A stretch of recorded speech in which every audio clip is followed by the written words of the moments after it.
안녕하십니까. 저는 한국 IBM에서 파일 앤 오브젝트 솔루션을 담당하고 있는 전상호 실장입니다. 일단 제목은 ESS 3000 신제품 발표회라고 적혀 있지만은 사실 앞에 세션에서 또 많은 말씀을 해주셨는데 이 AI 솔루션에 대한 어떤 궁극적인 완성이라는 측면에서 보면은 이 스토리지 서브 시스템도 굉장히 신중하게 설계를 하셔야 됩니다. 그래서 그런 부분에 대한 설명과 거기에 대한 이제 IBM의 제품, 그다음에 그 중에 이번에 이제 12월에 어나운스하게 된 ESS 3000에 대한 소개, 이런 과정으로 세션을 진행하도록 하겠습니다. 먼저 이제 AI 데이터 파이프라인이라고 되어 있는 거에 대해서 간략하게 어떤 개념 설명을 좀 드려보겠습니다. 별거는 아닌데요. 그럼 AI가 많은 시중에 떠돌아다니는 데이터를 분석을 해서 의미 있는 값을 얻어낸다라는 관점에서 보면은 뭔가 전반적인 데이터 흐름이 있겠죠. 그 부분에 대해서 이제 설명을 한 건데요. 먼저 엣지는 실제로 데이터가 흩어져 있는 부분입니다. 여러 시스템일 수도 있고, 교통 감지하는 CCTV 카메라일 수도 있고, 인터넷에 떠돌아다니는 많은 데이터들, 이런 것들이 이제 엣지죠. 여기까지는 이제 실제로 데이터가 존재하는 거니까 AI 시스템이라고 볼 수는 없고요. 이제 여기서부터 시작이죠. 인제스트 부분, 그러니까 엣지 단에 흩어져 있는 데이터들을 우리가 분석하는 어떤 AI 시스템으로 이제 가져오는 단계입니다. 일단 가져와야지 분석을 할 수 있으니까요. 그 다음에는 이제 가져온 데이터를 쓸 수 있는 데이터와 쓸 수 없는 데이터를 좀 분류하고 클래시파이드하고 또 시스템에서 인식할 수 있는 형태로 형태를 좀 전환해야 되겠죠. 그래서 트랜스폼 이런 단계를 거치게 되겠죠. 그 이후에 이제 분석과 트레이닝 단계로 넘어갑니다. 그러면 이제 인사이트가 나오겠죠. 이 과정을 이제 그 AI의 데이터 파이프라인이라고 부르는 거고요. 이 각각의 어떤 역할과 필요한 기능, 성능들이 이제 존재하게 되어 있습니다. 그래서 그 부분에 대해서 좀 설명을 드려보겠습니다. 제일 먼저는 이제 인제스트 부분인데요. 인제스트 부분은 크게 한 3가지 정도의 스토리지 솔루션이 필요할 수 있습니다. 그러니까 지금 앞으로 설명드린 내용이 반드시 다 있어야 된다는 게 아니고 어플리케이션에 따라서 이제 어떤 것들은 생략될 수도 있는 부분입니다. 아니면 이미 갖고 계신 데이터라면 또 다른 부분이 또 생략이 되겠죠. 근데 일단 풀 세트를 다 말씀드린다. 이렇게 보시면 되고 우리 업무에는 어떤 부분이 필요하고 어떤 부분은 필요 없는지를 한번 보시면 되겠습니다. 일단 인제스트에서 제일 먼저는 트랜지엔트 스토리지, 그러니까 임시 스토리지죠. 인터넷에 돌아다니는 데이터들을 다 퍼다가 분석을 하신다고 하시면은 정말 대규모 벌크 데이터를 다 이제 긁어와야 됩니다. 그러면 이제 당연히 상상이 되시겠죠? 굉장히 많은 용량, 성능 이런 것들이 필요할 거고. 근데 또 사실 임시 스토리지이기 때문에 또 크게 또 비용 투자를 하기는 좀 그렇습니다. 그래서 범용 서버나 범용 스토리지를 이용한다든지 기존에 보유하고 있는 하드웨어를 재활용한다든지 좀 비용 효율적인 어떤 데이터 저장 아키텍처가 많이 필요하겠죠. 그 다음에 이제 글로벌 인제스트는 데이터 소스를 전 세계에서 긁어오는 경우입니다. 그러니까 전 세계에서 흩어져 있는 지역에서 다 긁어온다고 하면은 단순히 스토리지가 많은 데이터를 담을 수 있냐만 중요한 게 아니라 전송 구간에 대한 프로토콜에 대한 고려도 같이 하셔야죠. 그래서 NFS, CIFS로 NFS로 마운트해서 데이터를 가져오는데 그게 같은 동네면 괜찮겠지만 지금 여기 반대인 브라질에서 NFS 커넥트로 데이터를 보낸다. CIFS 커넥트로 데이터를 보낸다. 불가능할 겁니다. 계속 끊어지고 여러 가지 이슈들이 발생할 테니까. 그래서 그런 부분에 있어서를 잘 지원하는 스토리지라는 관점에서 보면 역시 오브젝트 스토리지가 가장 낫겠죠. 그러니까 HTTP 기반의 S3 프로토콜 이용하면 품질이 안 좋으면 느려질지언정 끊어지지 않고 꾸준히 데이터가 넘어갑니다. 그런 부분에 대한 고려가 이제 글로벌 인제스트라고 보면 되겠고요.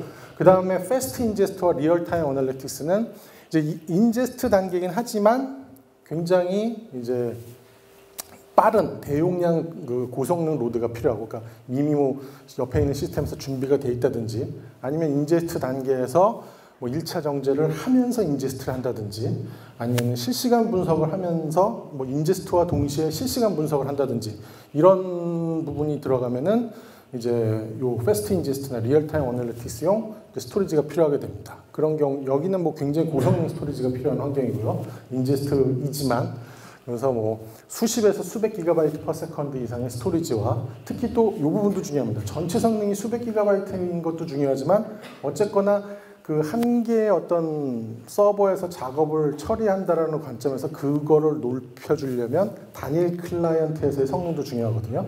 그래서 단일 클라이언트에서 한 수에서 한 10여 기가바이트, 10몇 기가바이트 per 세컨드 이상을 땡길 수가 있느냐. 뭐 이런 것들이 굉장히 중요하겠죠. 이런 것들을 지원해주는 솔루션, 이런 것들을 잘 고려하셔야 된다라는 말씀을 드리고, 또 이런 그 스토리지 간에 데이터 전송이 있을 수 있습니다. 뭐 임시 스토리지에서 패스트 인제스트로 넘긴다든지, 뭐 패스트 인제 뭐 글로벌에 있는 걸 넘긴다든지 이런 것들도 있기 때문에 전송도 고려하셔야 되고 서로 간의 연동도 고려하셔야 됩니다. 다음은 클래시파이, 트랜스폼 단계인데요. 맨 위에 있는 저 클래시피케이션 앤 메타데이터 태깅은 스토리지는 아니고 솔루션입니다. 근데 이 전체 파이프라인에서 또 핵심이라고 보시면 됩니다. 그러니까 왜 그러냐면은 예를 들어서 뭐 사용자 소비 분석을 하는 뭐 AI를 어플리케이션을 쓰시는데 소스 데이터가 예를 뭐 각 지역에서 뭐 엑셀로 만들어진 데이터가 뭐 이 얘가 뭐 적합한지 모르겠지만 그냥 그렇게 뭐 생각을 해보시죠. 엑셀 데이터가 쭉 들어오는데 앞에 인제스트 스토리지에 엑셀 파일이 막 수십억 개, 뭐 수백억 개가 들어있는 거죠. 거기 뭐 이런저런 파일, 뭐 영상, 이미지 다 섞여가지고 들어있습니다. 그러면 저 어플리케이션을 돌릴 때마다 일단 제일 먼저 엑셀 파일부터 스캔해야 되잖아요. 어떤 걸 내가 읽어야 될지 쭉 그걸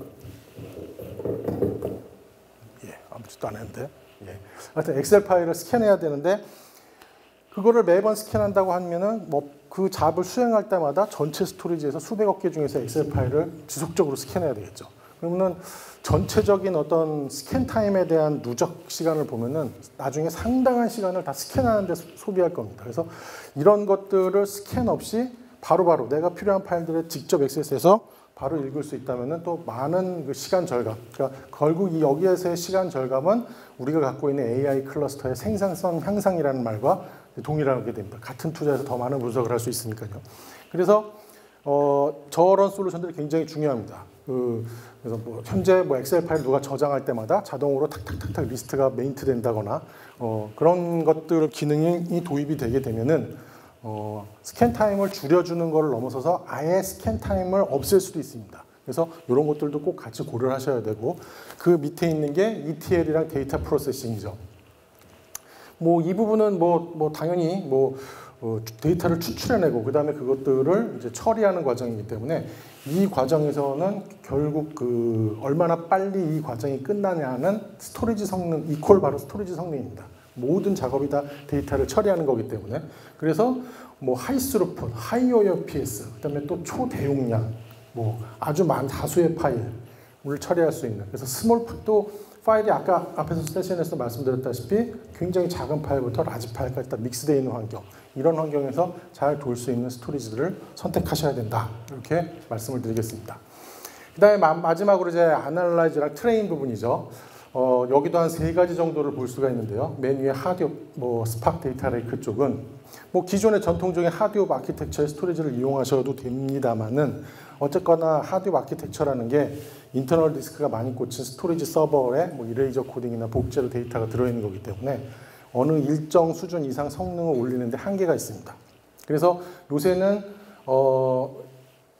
요거죠. 고성능 스토리지의 하드옵 어댑터를 구성한 형식으로도 많이들 사용하십니다. 그래서 일단 굉장히 하이 스피드가 나오는 스토리지 위에다가 근데 얘는 이제 하드옵뿐 아닌 거죠. 그 위에 하드옵 어댑터를 얹어서 어플리케이션은 이 스토리지가 하드옵으로 인식하게끔 만들어주는 거죠. 그래서 성능을 올리는 이런 것들도 있기 때문에 같이 좀 검토를 해보셔야 될 것 같고요. 그 다음에 이제 머신러닝, 그다음에 딥러닝 쪽은 당연히 가장 빠른 스토리지가 필요한 영역입니다. 앞에 세션에서 충분히 다 설명을 들으셨기 때문에 이 부분에 대한 말씀은 안 드리겠지만 여기는 스토리지가 가진 재주를 다 부려야 됩니다. 로우 레이턴시에 하이 스루풋, 하이 IOPS, 그다음에 메타데이터 관리라든가 이런 부분에 있어서도 모든 기술이 다 들어가 있는 그런 스토리지가 필요하다 이렇게 보시면 되고 또 아까 전 세션에서 말씀 들으셨다시피 동일 데이터에 대한 반복적인 액세스도 있기 때문에 이런 부분을 또 어떻게 처리해서 성능을 올릴 것이냐 이런 것들도 고려 대상이다 이렇게 보시면 되겠습니다. 일단 마지막으로 아카이브인데요. 아카이브는 뭐 성능을 조금 드려도 되겠죠. 근데 어쨌거나 여기도 액티브 아카이브랑 콜드 아카이브의 데이터가 특성들이 있습니다. 그래서 액티브 아카이브는 또 굉장히 참조의 빈도가 높은 파일들이기 때문에 어느 정도 충분한 성능을 고려를 하셔야 된다. 이렇게 말씀드릴 수 있고, 그래서 성능 티어, 그 다음에 대용량 티어, 그 다음에 콜드 티어, 콜드 티어는 테이프, 뭐 이런 식으로 구성하는 게 일반적이다. 라고 보실 수가 있겠습니다. 여기서 제가 한 가지만 더 첨언을 드린다 그러면은 여러분들이 가끔 헷갈리시는 경우가 있는데, 백업과 아카이브는 분명히 다른 겁니다. 백업은 원본 데이터가 있는 상태에서 걔가 손실될 때를 대비해서 한 번 더 받는 거죠. 그래서 원본이 손실이 안 나면 백업 데이터를 쓸 일이 없는 거죠. 근데 아카이브는 원본에서 데이터를 지워서 넘기는 겁니다. 그렇기 때문에 아카이브 데이터가 날아가면 데이터는 없어지는 거예요. 그렇기 때문에 아카이브는 성능은 조금 더 느려도 되겠지만 데이터의 신뢰성은 운영 스토리지에 준하는 어떤 데이터의 신뢰성을 보장하는 구성으로 되어 있어야 데이터 유실을 방지하실 수 있습니다. 그래서 그 부분에 대한 것들은 충분히 고려를 하셔서 아카이브 시스템을 구성하셔야 될지, 그냥 아카이브 시스템 보면 보통 뭐 1페타에 요새 막 몇천만 원 막 이렇게 떠가지고 근으로 파는 스토리지를 사서 구성하시는데 다 없어질 수 있습니다. 거기 있는 데이터. 그러니까 그런 것들은 주의하셔서 구성을 하셔야 된다. 이런 말씀을 드리고 다음 장으로 넘어가겠습니다. 그래서 지금까지 말씀드린 데이터 파이프라인을 표로 정리하면 뭐 이 차트가 되겠습니다. 그래서 인제스트 부분과 클래시파이 트랜스폼, 그 다음에 아날라이즈 트레인, 그 다음에 각 스토리지 간의 데이터의 흐름과 상호 관계들을 도식화해서 정리해 놓은 차트니까 이 차트를 좀 참조하시면 될 것 같고요. 그래서 IBM은 이 각각의 그 스텝에 해당되는 어떤 스토리지 솔루션을 전체를 다 갖고 있다. 이렇게 이제 보시면 되겠습니다. 그래서 인제스트부터 트레인의 아카이브까지 전체에 해당되는 영역의 부분에 대해서 저희는 솔루션을 가지고 있고, 이게 단순히 뭐 끼워 맞추기 식으로 이렇게 넣어놓은 솔루션이 아니라 여기 있는 솔루션은 전부 다 IBM 거거든요. 뭐 서드 파티 제품이나 이런 게 포함되어 있지 않은. 그래서 각 솔루션마다 다 데이터가 상호 연동이 되도록 되어 있고 같이 융합해서 움직이도록 다 구성이 되어 있습니다. 그런 부분에 대해서 조금 더 뒤에서 설명을 드려보도록 하겠습니다. 그래서 IBM 스펙트럼 스토리지의 데이터 파이프라인 솔루션에 대해서 조금 더 설명을 드리면요. 아까 앞에 보셨던 그림인데 총 여기 초록색으로 칠해진 부분은 다 스펙트럼 스케일로 커버할 수 있는 부분이고, 그 다음에 파란색은 IBM 클라우드 오브젝트 스토리지, 그 다음에 여기 메타데이터 태깅 부분은 스펙트럼 디스커버, 그 다음에 아카이빙에서 테이프 쪽을 스펙트럼 아카이브, 이렇게 네 가지 솔루션으로 이제 구성을 하도록 되어 있습니다. 하나씩 좀 설명을 드려보면 일단 스펙트럼 스케일인데요. 얘는 IBM이 한 25년 전, 한 25년도 넘었죠. 처음부터 만들기 시작해가지고 한 10년쯤 지났을 때, 한 15년쯤 전쯤에 이제 마켓 1위로 올라왔습니다. 그 이후로 이제 마켓 1위로 올라왔다는 건 여러 가지를 의미하죠. 일단 사용자분들이 많아진 거죠. 사용자분들이 많아졌기 때문에 이런저런 뭐 요청 사항들이 계속 들어옵니다. 뭐도 좀 되게 해주세요. 뭐도 좀 되게 해주세요. 이런 요청 사항이 들어오고, 그 다음에 또 벤더 입장에서 보면 마켓 1위 제품이기 때문에 서포트를 하고 싶죠. 그래서 개발자를 또 뽑아줘요. 그러다 보니까 지속적으로 펑션이 계속 애드돼서 지금 펑션 맵이 이 지경에 이를 정도로 다양한 기능을 갖게 될 때까지 좀 발전이 됐습니다. 뭐 간단하게 보면은 일단 뭐 파일 쪽 서비스는 뭐 당연히 NFS, CIFS뿐만 아니라 포직스 마운트도 됩니다. 포직스 마운트 된다는 거는 NAS랑은 살짝 이제 구분을 하셔야 되는데, 마치 센 스토리지를 붙여서 거기다 내가 로컬의 파일 시스템 만든 것처럼 로컬 파일 시스템처럼 인식되는 어떤 마운트 방법들이 있습니다. 그래서 NAS에는 액세스할 수 없는 어떤 어플리케이션도 얘는 분명히 네트워크 저쪽에 있는 스토리지임에도 불구하고 로컬에 붙어있는 어떤 파일 시스템처럼 인식해서 쓸 수 있게끔 해주는 어떤 그런 기능들이죠.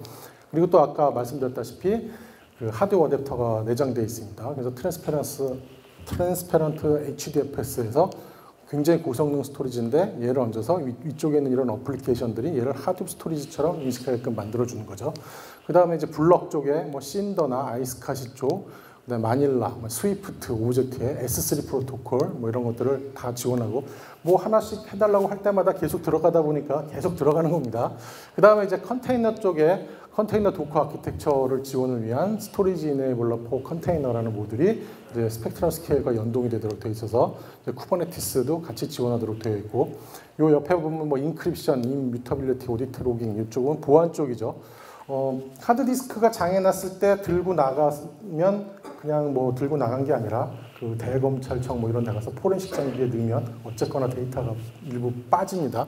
읽어드릴 수가 있습니다. 그래서 그런 걸 방지하기 위해서 디스크에 아예 암호화해서 저장한다든지, 인뮤터빌리티는 웜입니다. 웜 기능도 들어있습니다. 그래서 일단 한번 그 웜 기능이 세팅되어 있는 폴더에 파일이 들어가면 관리자도 삭제할 수 없고 변조할 수 없도록, 그러니까 예를 들어서 뭐 연구 결과의 최종 파일들을 저 기능을 넣어서 저장을 하게 되면 이제 위변조가 안 되겠죠. 오디트 로깅은 다 아시는 부분이고, 뭐 그런 부분. 그다음에 이쪽으로 보면 AFM이라고 해서 서울, 대전, 대구, 뭐 부산 이렇게 흩어져 있는 지역에서 각자 로컬 파일 시스템들이 있는데, 뭐 같은 회사니까 뭐 대전 지역에 있는 데이터를 서울에서도 막 보고 싶겠죠. 그런 것들을 어떻게 원활하게 로컬에 있는 것처럼 액세스할 수 있게 해줄 것이냐라는 게 AFM이라는 기능이고, 또 이제 컴프레션 기능도 있습니다. 이런 고성능 대용량 스토리지에는 디듀 기능은 없다 이렇게 보시면 됩니다. 왜냐하면 파일이 하나 들어갈 때마다 얘가 동일한 파일이 있는지 없는지 찾아야 되는데, 지금 파일 스토리지고요. 파일이 수백억 개인데 그거 뭐 다 비교해서 집어넣을 수도 없기 때문에 디듀는 없다라고 보시고 그러면 되고, 그다음에 만들 계획도 없습니다. 만들 수도 없고, 그래서 이제 용량을 절감하는 방법은 컴프레스가 있고, 요새 LZ4 컴프레스 라이브러리를 이용해서 압축 효율이 훨씬 더 좋아졌습니다. 다 트랜스페런트 컴프레스입니다. 사용자는 자기가 저장한 파일 그냥 그대로 있는 거예요. 뭐 얘 압축해서 뒤에 이 붙고 뭐 이런 게 아니라 얘가 저장한 DAT 파일이 그대로 있는 건데, 스토리지에 저장될 때 이제 압축돼서 들어가는 뭐 이런 것들이죠. 뭐 DR 기능도 포함되어 있고, 요 가운데 있는 거 설명드리면 스펙트럼 스케일이 지원하는 저장소는 플래시, 올 플래시, NVMe 디스크, 그다음에 일반 스핀들 디스크, 테이프.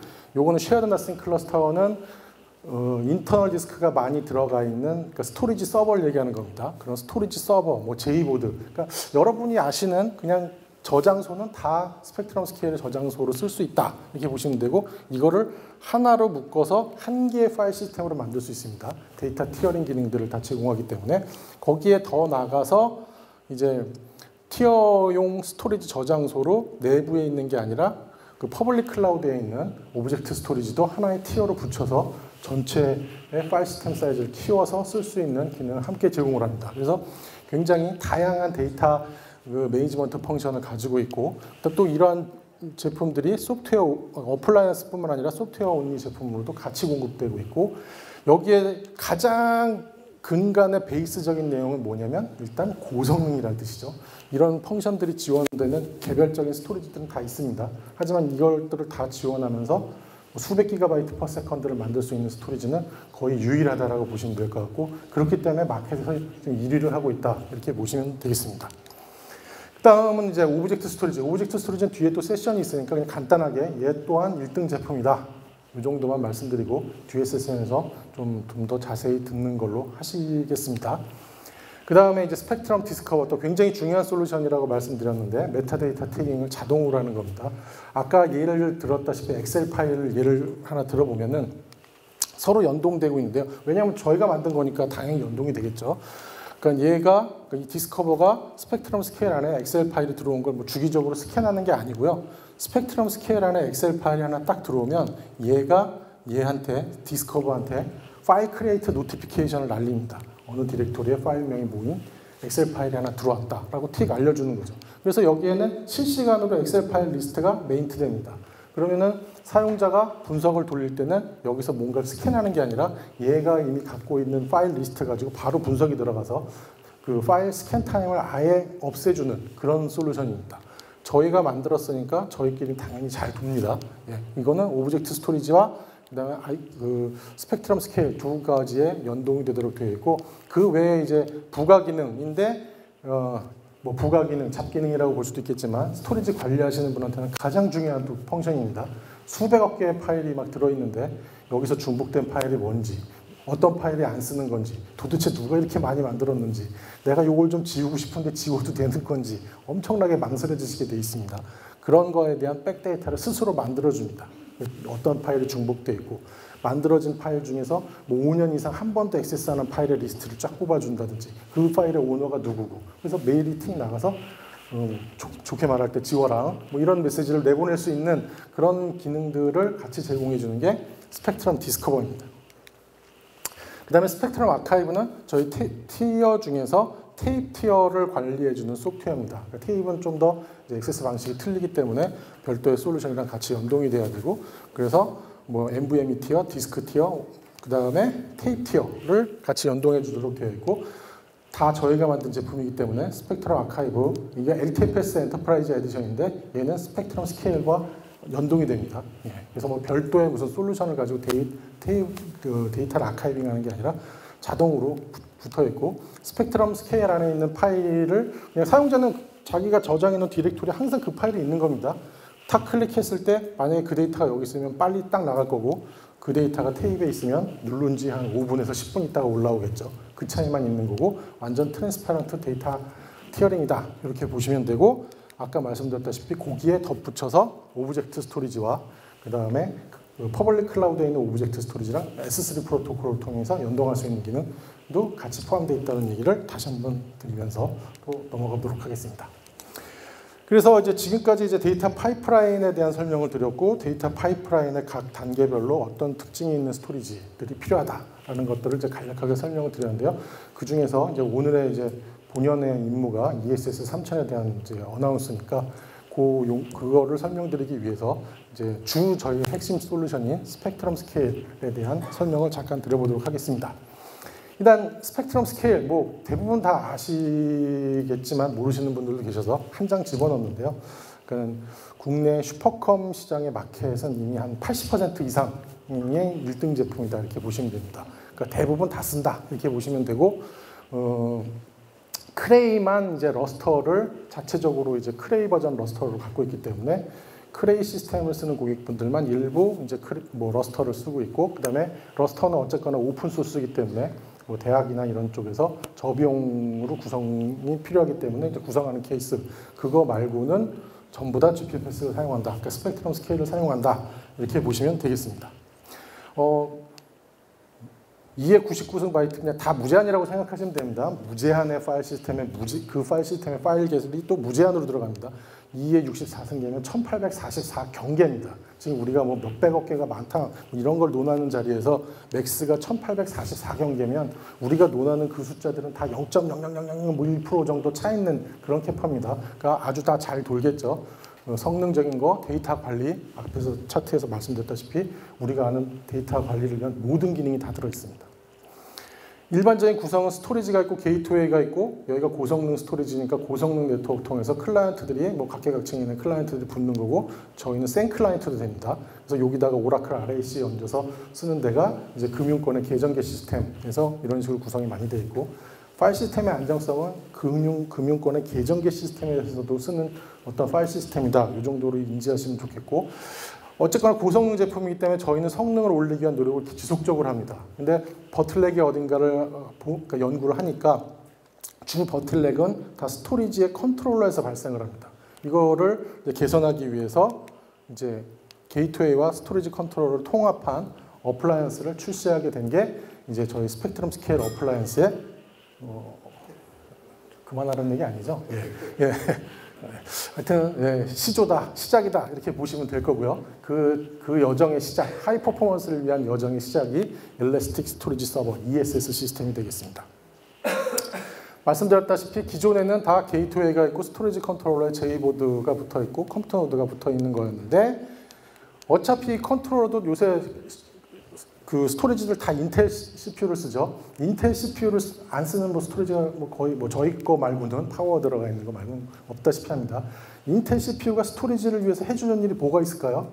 아무것도 없습니다. 그래서 결국 인텔 CPU로 되어 있는 스토리지라는 건 뭐냐면 일단 뭔가 OS 같은 걸로 부팅을 올려야죠. 부팅을 올린 다음에 디바이스들을 다 디스크들을 인식해서 부팅을 한 다음에 거기에서 소프트웨어로 레이드도 하고 복제도 하고 그런 프로비저닝도 하고 이런 것들을 하는 겁니다. 그러니까 그 소프트웨어를 그 인텔 CPU가 2개가 되어 있는 그 컨트롤러에 집어넣는데 그 소프트웨어를 게이트웨이에다 직접 심었다 이렇게 보시면 됩니다. 그래서 심어놓고 그 다음에 남는 CPU에다가 파일 시스템 및 네트워크 서비스를 얹은 게 저희의 그 ESS라는 장비의 컨셉입니다.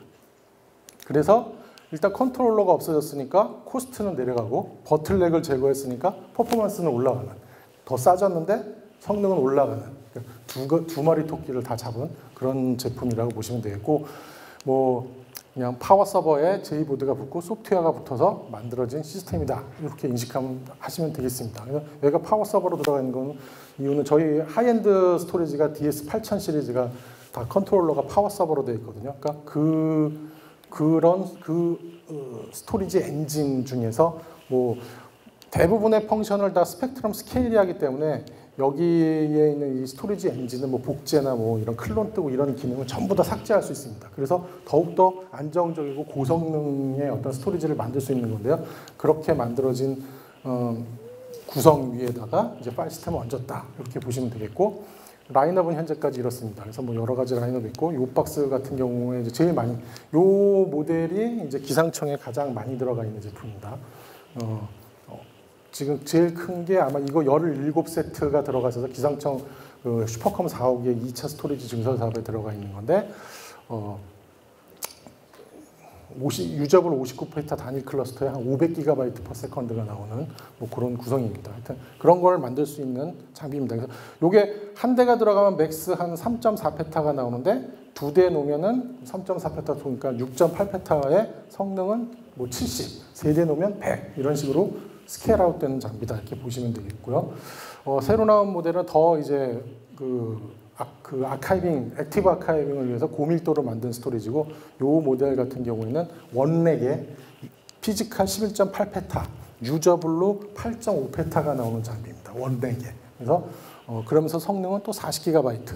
아카이빙이라고 보기 쉽지 않은 고성능이 나오는 어떤 그런 스토리지 모델도 갖고 있다, 이렇게 보시면 될 것 같고, 그 다음이 이제 스펙트럼 스케일 이레이저 코드 에디션. 전 세션에서 잠깐 설명을 주셨는데, 얘는 뭐냐면 이런 구성입니다. 그러니까는 저희 스토리지 엔진을 이레이저 코드로 버전으로 만들어서, 얘 스토리지 서버입니다. 인터널 디스크가 많이 꽂혀 있는 스토리지 서버에다가 설치해서 인피니밴드로 백플랜 네트워크를 만들어서 스토리지를 만든 거죠.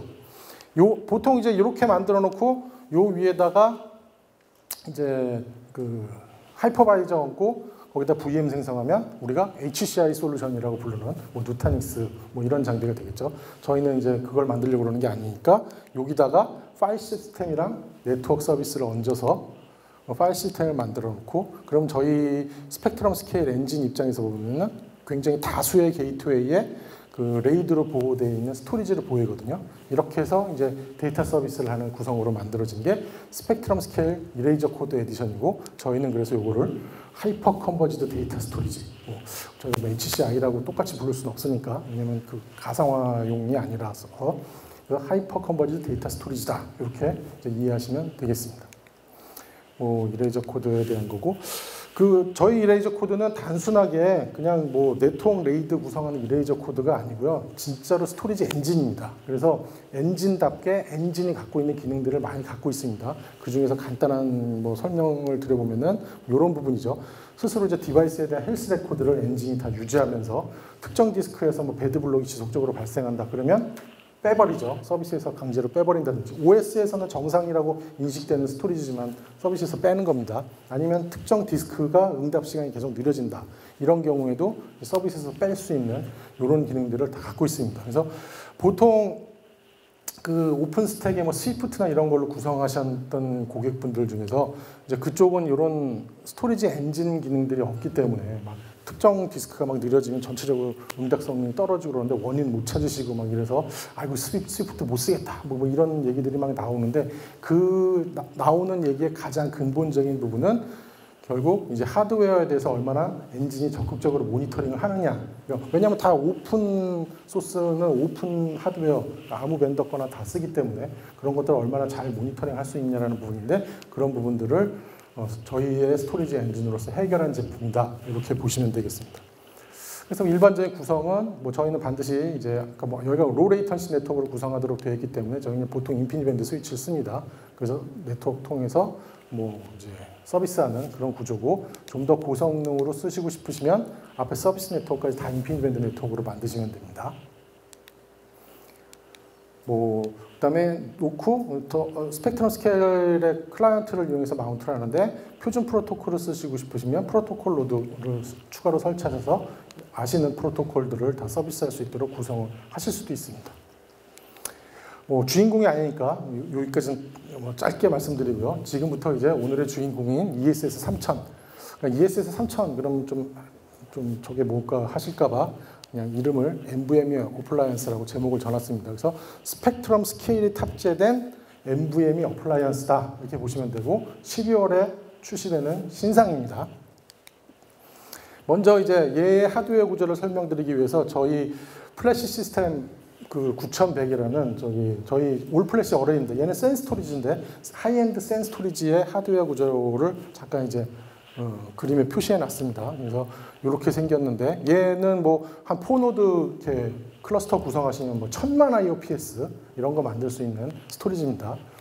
센 스토리지고 블럭 IO를 일으키는 스토리지고, 컨트롤러가 뒤에 이제 이렇게 위아래로 붙어 있고, 한 장 뽑아내면 뭐 이렇게 생긴 그래서 이런 이제 센 스토리지죠. 그러면은 저희 이제 ESS 3000 NVMe 어플라이언스는 어떻게 생겼냐면 이렇게 생겼습니다.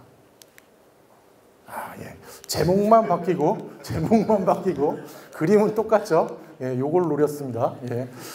예. 그러니까는 그 하이엔드 센 스토리지, 올 NVMe 스토리지의 컨트롤러에다가 파일 시스템을 심었다 이렇게 보시면 됩니다. 그래서 이제 굉장히 고성능 스토리지를 만들어 놨다. 근데 파일 시스템이 스토리지 컨트롤러에 직접 들어가 있으니까 뭐 여러 가지 또 장점이 있죠. 더 뭐 여러 가지 레이턴시나 이런 것들을 더 감소시켰고, 더 고성능을 만들 수 있게 됐고, 그 다음에 뭐 기존에 이제 파일 서버들이 이제 스토리지 위에 파일 서버들이 이제 필요했는데, 파일 서버도 다 필요 없이 그냥 스토리지만 갖다 딱 끼면 바로 이제 그 고성능의 어떤 그 파일 공유 솔루션을 바로 구축할 수 있는 그런 솔루션이라고 보시면 됩니다. 그래서 앞에 설명드렸던 ESS와 거의 유사한 구조죠. 뭐 노드가 게이트웨이가 2개가 있고 J보드가 붙어 있는 구조와 매우 유사하지만, 얘는 어쨌거나 스토리지 컨트롤러의 파일 시스템을 직접 집어넣는 거기 때문에 하여튼 이중화된 컨트롤러와 디스크와 올 NVMe 아키텍처, 이걸로 이제 기본적인 하드웨어가 무장된 제품이다 이렇게 보시면 되겠습니다. 그래서 ESS 3000, Elastic Storage System 3000. 원래 ESS가 약자가 Elastic Storage Server, 앞에 거는 이제 서버였기 때문에 서버라고 붙였는데, 얘는 서버는 아니잖아요. 그래서 약자가 살짝 바뀌었습니다. 같은 ESS는 ESS인데, 그래서 Elastic Storage System 3000이라고 명명이 돼 있고, 마케팅용으로 뭐 인공지능, 딥러닝, 그다음에 HPC용. 근데 꼭 뭐 그런 용도로만 써야 되는 건 아닙니다. 뭔가 I/O를 좀 빨리 해보고 싶으시면 이 장비를 구매하시면 되겠습니다. 그래서 스펙은 뭐 있는데, 이건 뭐 나중에 이제 자료를 보시면 되고, 요것 때문에 집어넣었는데요. 그 파일 시스템에 관련된 소프트웨어가 딱 컨테이너 방식으로 들어가 있습니다. 그래서 향후에 뭐 업그레이드를 하시거나 뭐 유지 보수를 하실 때 굉장히 용이하게 즉각적으로 이제 반영 업그레이드 하실 수 있는 구조고, 웬만한 프로토콜 나머지는 다 동일하고, NVMe 플래시도 15.36, 15.4테라짜리가 장착이 돼서 그 2U짜리 한 단에 거의 한 370테라 정도가 꽂힙니다. 예. 그래서 용량도 굉장히 대용량으로도 구성하실 수 있다. 이렇게 이제 보시면 될 것 같고요. 하이라이트는 이렇습니다. 빠른 가치 창출, 올인원이기 때문에 사갖고 와서 플러그 앤 플레이가 된다. 이런 거고, 또 운영 효율성에서 굉장히 고밀도의 고성능 스토리지를 만드실 수 있는 거고, 신뢰성은 이제 스펙트럼 스케일에서 충분히 검증되어 있는 신뢰성 있는 파일 시스템과 레이드가 이제 다 들어가 있고, 주요 하드웨어 구성에 대한 자동 모니터링. 왜냐하면 하이엔드 스토리지의 하드웨어를 썼으니까 그런 거 다 되겠죠. 그런 것들을 다 얻을 수 있고, 또 유연한 적용 부분은 기존에 갖고 계신 스펙트럼 스케일 스토리지에다가 제로 티어로 온라인 중에 다 집어넣으실 수 있습니다. 그러면은 갖고 계시던 스토리지의 성능을 큰 작업이나 이런 거 없이, 다운타임 없이 바로 성능을 올리실 수 있는 그런 구성에 적용을 하실 수가 있다. 이런 거를 말씀드릴 수가 있겠습니다. 그래서 완전 스케일아웃이기 때문에 한 대, 이건 이제 유저블입니다. 피지컬 한 370에 한 여러 가지 특정 환경에서 한 40GB per second 이상도 나오는데 일반적인 노멀 환경에서 고객 데이터로 테스트한 결과인데 한 대에서 유저블 한 236테라에 36GB per second 7대 놓으면은 1.6페타죠. 거기에 성능은 250GB per second입니다. 근데 렉 공간은 이 2U짜리 7개니까 14U죠. 14U에 올 NVMe이기 때문에 뭐 무게도 그렇게 많이 무겁지 않습니다. 그래서 이런 크게 부피를 하지 않는 구성에서 1.5페타의 용량에 250GB per second. 아마 요거를 대체할 스토리지는 당분간은 없지 않을까 싶습니다. 예.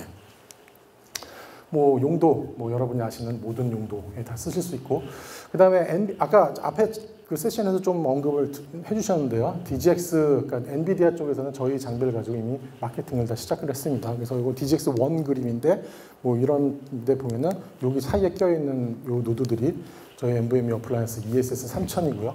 뭐 한 대에 뭐 40기가에 뭐 요 세 대 쌓았으니까 120GB per second에 한 총 6류에 한 대당 한 300TB 나온다. 뭐 이런 이제 광고입니다. 그 같은 그 광고지 안에 들어있는 어떤 네트워크 구성도인데 보면 DGX 서버가 있고 인피니밴드 스위치에 저희 스토리지 3개 딱 들어있죠. 그러니까 특별히 뭐 게이트웨이나 이런 거 없이 그냥 그 인피니밴드 스위치에 직접 연결하면 그 GPU 서버에서 파일을 공유해서 직접 액세스할 수 있다. 뭐 이렇게 보시면 될 것 같고, 뭐 66, 뭐 하여튼 그런 거고. 그 다음에 성능 벤치마크 테스트 결과입니다. 그래서 한 대 끼면 40기가, 두 대 끼면 80기가, 스토리지 3대 끼면 120기가. 깔끔하게 용량과 성능이 스케일아웃 됩니다. 아까 이 그림에서도 여러 가지 설명을 주셨는데 저는 또 다른 관점에서 이 그림을 집어넣습니다. GPU가 이렇게 비싼 GPU죠, 하나에. 비싼 GPU를 이런 그림을 만들어 가면서 잘 활용을 하시려면 결국에는 스토리지에서 데이터 피딩을 아주 잘 해야 됩니다. 그러니까 GPU가 연산을 해야 되는데 웨이드 IO 걸려있고 뭐 분석할 데이터가 늦게 올라오고 그러면 계속 기다리겠죠. 그럼 이제 플럭추에이션이 생기고 뭐 노는 시간들이 생기겠죠. 이런 그림을 만들어내기 위해서는 굉장히 스토리지, 그러니까 GPU가 필요한 어떤 데이터를 그때그때 전달해 줄 수 있어야 된다. 이런 게 굉장히 중요한 포인트고요. 그래서 항상 이 AI 시스템을 구축하실 때에는 GPU 또는 그 위에 뭐 개발 툴, 어플리케이션 이런 것도 매우 중요하지만 스토리지도 상당히 중요하다. 그래서 충분히 검토를 하고 우리 어플리케이션과 우리가 분석하려고 하는 어떤 대상들에 대해서 그 스토리지 서브 시스템이 어떤 형태의 어떤 I/O와 레이턴시 성능을 보장해야 되는가 이런 것들을 잘 물론 사실 그걸 처음부터 뭐 다 정확하게 계산하시긴 어렵겠지만 어느 정도 충분히 검토를 하시고 설계를 하셔야 된다. 이런 말씀을 드려보겠습니다. 뭐 5분 남았다고 아까 들었는데 다행히 다 끝났습니다. 그래서 스펙트럼 스케일 어플라이언스 정리를 해드리면은 총 3가지 모델입니다. 그래서 전통적인 ESS 얘는 이제 일반적으로 3.5인치 그 7200rpm짜리 디스크를 끼기 때문에 기본적으로 용량이 굉장히 큽니다. 뭐 수십 페타 이런 걸 만들 때는 이제 이게 맞겠죠. 그다음에 EC는 특성상 이제 게이트웨이가 굉장히 많이 달리는 모델이기 때문에 뭐 버스트 버퍼나 아니면은 기존에 갖고 계신 검용 X86 서버를 이용하신다든지 뭐 이럴 때 이제 사용하시는 모델이라고 보시면 되고 오늘 출시된 NVMe 어플라이언스 ESS 3000은 초고성능 올 NVMe 어플라이언스고 2U에 40기가 300테라, 예, 뭐 플러스 스케일아웃, 이 정도 이제 기억해 주시면서 이 3가지를 다 묶어서 한 개의 파일 시스템을 만들 수 있습니다. 이거 뭐 GPFS의 기본적인 기능이고, 그래서 뭐 일단 일로 들어왔다가 뭐 일로 넘긴다든지, 뭐 폴리시에 의해서 처음엔 다 일로 들어오고, 뭐 2주일간 뭐 IO가 없던 파일은 뭐 일로 넘겨라 이런 거 세팅해 놓으면 자동으로 넘어갑니다. 다 트랜스페런트하게 움직이는 거니까 뭐 이런 것들을 같이 구현해서 투자 비용과 그 다음에 I/O 빈도와 그 다음에 데이터의 중요성에 따라서 뭐 그 신뢰성이 얼만큼 있는 스토리지에 데이터를 저장할 건지 또 얼마나 빈도로 액세스할 건지 뭐 이런 것들을 이제 설계에 충분히 반영하실 수 있는 솔루션을 제공해드리고 언제든지 각각의 컴포넌트들은 개별적으로 추가가 가능합니다. 처음은 잘 모르겠으니까 이걸로 했다가 성능 더 필요하네 그럼 이거 넣으시면 됩니다. 뭐 이런 식으로 뭐 봤더니 우리 기계실 창고 안에 노는 서버가 한 100대 쌓여있네. 뭐 그럼 또 이것도 이렇게 붙이시면 되고 이런 것들을 자유롭게 하실 수 있는 솔루션이다. 이렇게 이제 기억을 해주시면 되겠습니다. 마지막으로 이제 세미나 정리를 하고 세션을 마치겠습니다. AI 데이터 파이프라인에 대해서 좀 충분히 검토를 하셔야 됩니다. 그래서 GPU와 어플리케이션만 있는 게 아니라 AI 시스템, AI 클러스터에는 또 중요한 한 포션으로 스토리지가 들어있고 데이터는 이런 식으로 흐르기 때문에 우리 어플리케이션과 우리가 가져오는 데이터들이 어디에 위치하고 어떤 식으로 가져오는지를 보시고 여기서 어떤 게 필요한지 그다음에 그런 것들이 어떤 특성들을 가져 있어야 되는지를 좀 스터디를 좀 하시고 설계를 하셔야 됩니다. 요새 나오는 진짜 AI 무슨 시스템 구축하는 RFP 보면은 위에 뭐 GPU랑 이거는 뭐 상세적으로 막 RFP 나오고 뭐 어플리케이션 어쩌고 저쩌고 막 써있는데 스토리지는 갑자기 뜬금없이 무슨 30만 IOPS. 도대체 그 30만 IOPS가 그 뭐 2K 블록으로 30만 IOPS인지 뭐 1메가 블록으로 30만 IOPS 아무 표시도 없고 뭐 이런 숫자들. 그다음에 뭐 CPU는 뭐 클럭이 몇 개 이상, 몇 코어 이상, 메모리는 얼마 이상. 뭐 성능이랑 그다음에 데이터 매니지먼트와 아무 관련 없는 내용으로 RFP를 만드신 것들이 올라옵니다. 그러면은 그냥 아무거나 사시겠다는 얘기예요. 그냥. 그렇기 때문에 그런 RFP는 내시면 안 됩니다. 그래서 면밀하게 분석을 하시고 정말 우리한테 필요한 스토리지가 뭔지를 잘 보시고 구매를 하셔야 된다라는 것들을 다시 한번 또 말씀드리면서 저희 솔루션의 중심에 있는 스펙트럼 스케일과 이번에 출시한 ESS 3000에 대해서 이제 출생 보고를 드리면서 오늘 세션을 마무리 짓도록 하겠습니다. 네, 감사합니다.